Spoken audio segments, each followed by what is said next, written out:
तो आज मैं आपको एक अनोखी रहस्यमय कहानी सुनाऊंगा। अगर आप चैनल पर नए हैं तो अभी सब्सक्राइब कर ले तथा कहानी पूरा देखें। अंत में एक अनोखा रहस्य छुपा है। धन्यवाद। तो सुनिए। एक समय की बात है। कैलाश पर्वत के समीप एक शांत और घने जंगल में अरण्यक नाम का एक अत्यंत अभिमानी ऋषि रहता था। अरण्यक को अपनी तपस्या और ज्ञान पर बहुत गर्व था। वह मानता था कि इस धरती पर उसके जितना ज्ञानी और सिद्ध कोई नहीं है। एक दिन महादेव भ्रमण करते हुए साधारण वेश में उस जंगल में पहुंचे। उन्होंने एक अति साधारण और वृद्ध लकड़हारे का रूप धारण किया था, जिसकी कमर झुकी हुई थी और हाथ में एक पुरानी कुल्हाड़ी थी। लकड़हारे के रूप में महादेव ऋषि अरण्यक की कुटिया के पास गए। ऋषि उस समय ध्यान में लीन थे। ध्यान टूटने पर ऋषि ने उस साधारण लकड़हारे को देखकर तिरस्कार भरे स्वर में कहा, अरे मूर्ख, तुम मेरी तपस्या के स्थान पर क्यों आए? चले जाओ यहाँ से। तुम्हारी अज्ञानता मेरी पवित्रता को भंग कर रही है।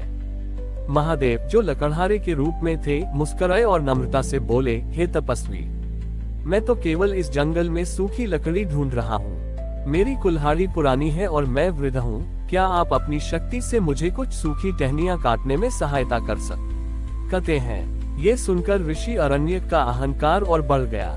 वह हंसते हुए बोले, तुम एक तुच्छ कार्य के लिए मुझसे, एक महान तपस्वी से सहायता मांग रहे हो।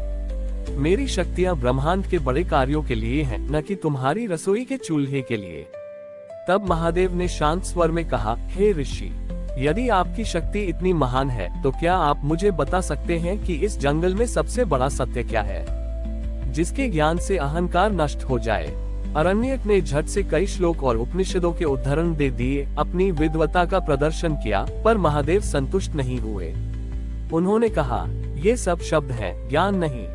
ज्ञान वह है जो जीवन में दिखता है। फिर महादेव ने अपना वास्तविक रूप प्रकट किया। उनके मस्तक पर चंद्रमा, गले में सर्प और जटाओं से गंगा बह रही थी। उनका तेज देखकर ऋषि अरण्यक भय से कांप उठे और तुरंत उनके चरणों में गिर गए। महादेव ने गंभीर किंतु प्रेमपूर्ण स्वर में कहा, अरण्यक, तुमने ज्ञान तो पाया पर विनम्रता नहीं पाई। अहंकार ज्ञान को ढंक देता है। इस संसार का सबसे बड़ा सत्य यह है कि हर जीव में ईश्वर का वास है और कर्म छोटा या बड़ा नहीं होता। एक लकड़हारे की सेवा करने में भी उतनी ही महानता है जितनी की महान तपस्या करने में। तुम्हारा अहंकार ही तुम्हारे ज्ञान का दर्पण है, जिसमें तुम केवल स्वयं को ही देख पाते हो, दूसरों को नहीं। ऋषि अरण्यक की आंखें खुल गईं। उन्होंने अपनी गलती स्वीकार की और उस दिन से न केवल अपनी तपस्या में लीन रहे, बल्कि हर छोटे से छोटे जीव की सेवा को भी ईश्वर की पूजा मानकर करने लगे। उनका अहंकार मिट गया और उनका ज्ञान अब उनकी विनम्रता में झलकने लगा। महादेव ने सिखाया कि सच्ची भक्ति और ज्ञान विनम्रता में निहित है और किसी भी कार्य को छोटा नहीं समझना चाहिए। महादेव के दिव्य दर्शन और उपदेश ने ऋषि अरण्यक के अंतर्मन को झकझोर कर रख दिया था। जिस अहंकार को वह अपनी शक्ति समझता था, वह वास्तव में उनकी सबसे बड़ी दुर्बलता थी। महादेव के अंतर ध्यान होने के बाद ऋषि अरण्यक ने अपनी कुटिया छोड़ी। उन्होंने अब केवल तपस्या करना ही पर्याप्त नहीं समझा। वह समझ गए थे कि सच्ची तपस्या लोगों के बीच उनके कष्टों को हरने में है। वह जंगल से निकलकर पास के एक छोटे से कंकराम नामक गांव में पहुंचे। गांव में भयंकर सूखा पड़ा हुआ था। खेत सूख गए थे और पशु पक्षी पानी के लिए तरस रहे थे। गांव के लोग परेशान थे, पर अरण्यक ने देखा कि कोई भी पुजारी या ज्ञानी उनकी सहायता के लिए आगे नहीं आया था। अरण्यक ने अब अपने ज्ञान और सिद्धि का उपयोग अपने लिए नहीं, बल्कि दूसरों के लिए करने का निर्णय लिया। तारांकन विनम्र सेवा। सबसे पहले उन्होंने अपनी सिद्धियों का प्रयोग कर तुरंत जल लाने के बजाय गांव वालों के साथ मिलकर कुएं खोदना शुरू किया। उनका मानना था कि लोगों को केवल भीख नहीं, बल्कि कर्म और सहयोग का महत्व वह सिखाना चाहिए। तारांकन समर्पण का जल। ऋषि अरण्यक, जो कभी एक लकड़हारे को तुच्छ समझते थे, अब स्वयं गंदला पानी साफ करते और हर वृद्ध ग्रामीण के लिए उनके घर तक पानी पहुंचाते। उनका सारा अहंकार मिट चुका था। वे मिट्टी और पसीने से सने रहते थे, पर उनके चेहरे पर अपूर्व शांति झलकती थी।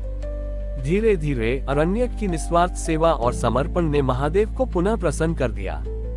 जब गांव वाले भीषण परिश्रम के बाद भी पानी नहीं निकाल पाए और हताश हो गए, तब अरण्यक ने गांव के मुखिया से कहा, अब हम सब ने मिलकर अपने कर्म का 100% कर दिया है। अब समय है प्रभु पर विश्वास करने का। अरण्यक ने गांव के मध्य में हाथ जोड़कर महादेव का ध्यान किया। इस बार उनका ध्यान अहंकार से नहीं बल्कि करुणा और सेवा भाव से भरा था।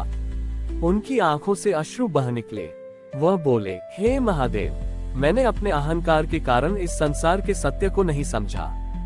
आज मैं अपनी सिद्धियां नहीं, केवल इन दुखी जीवों की सेवा समर्पित करता हूँ। यदि मेरी सेवा सच्ची है तो कृपा कर इन पर अपनी दया बरसाएं।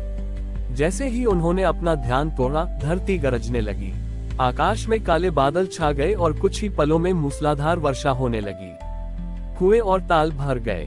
सूखा समाप्त हो गया। गांव वालों ने खुशी से झूमते हुए अरण्यक को घेर लिया, लेकिन ऋषि अरण्यक ने अपने ऊपर कोई श्रेय नहीं लिया।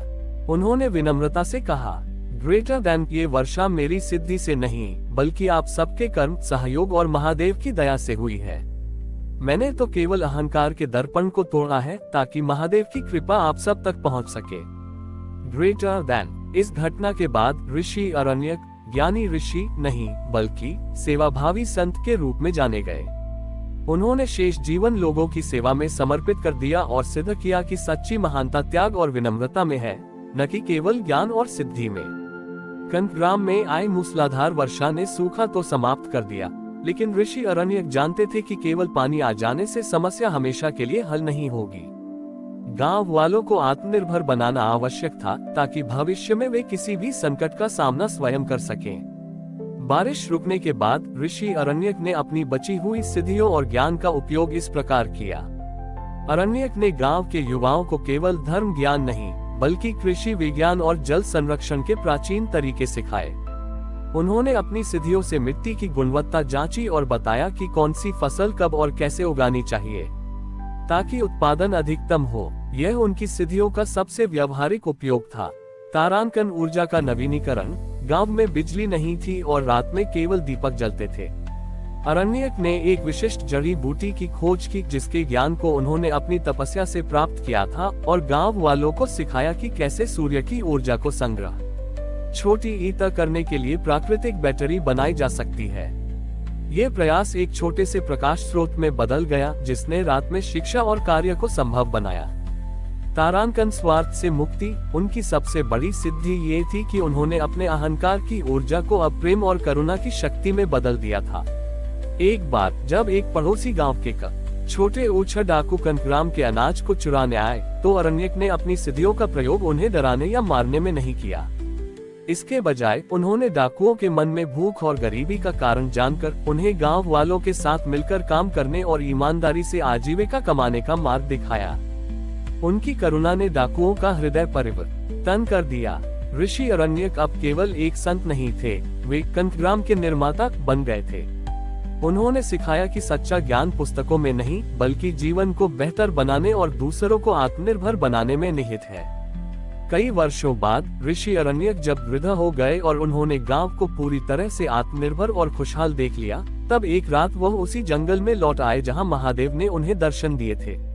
वहां महादेव ने उन्हें पुनः दर्शन दिए, लेकिन इस बार उनका रूप क्रुद्ध नहीं बल्कि अत्यंत शांत और प्रसन्न था।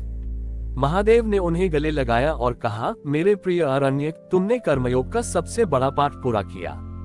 तुमने सिद्ध किया कि ब्रह्मज्ञान केवल ध्यान में नहीं मिलता, ये हर उस हाथ में है जो बिना किसी स्वार्थ के सेवा करता है। तुम्हारा अहंकार का दर्पण टूट चुका है और अब उसमें केवल परोपकार का प्रकाश झलकता है। महादेव ने उन्हें मोक्ष का वरदान दिया और ऋषि अरण्यक का शरीर प्रकाश में विलीन हो गया। ऋषि अरण्यक की कहानी हमें सिखाती है कि आध्यात्मिक शक्ति का सही उपयोग स्वयं को महान बनाने में नहीं बल्कि समाज को आत्मनिर्भर और समृद्ध बनाने में है। अहंकार का त्याग ही हमें ईश्वर की सच्ची कृपा का पात्र बनाता है। हमारी और भी आध्यात्मिक एवं अनोखी कहानियां देखने के लिए हमारे चैनल पर जाएं तथा धार्मिक एवं पौराणिक अनोखी कहानियां हमारे चैनल पर है। कृपया जाके देखें तथा हमारे चैनल को सब्सक्राइब करके रखें और वीडियो लाइक जरूर करें। धन्यवाद।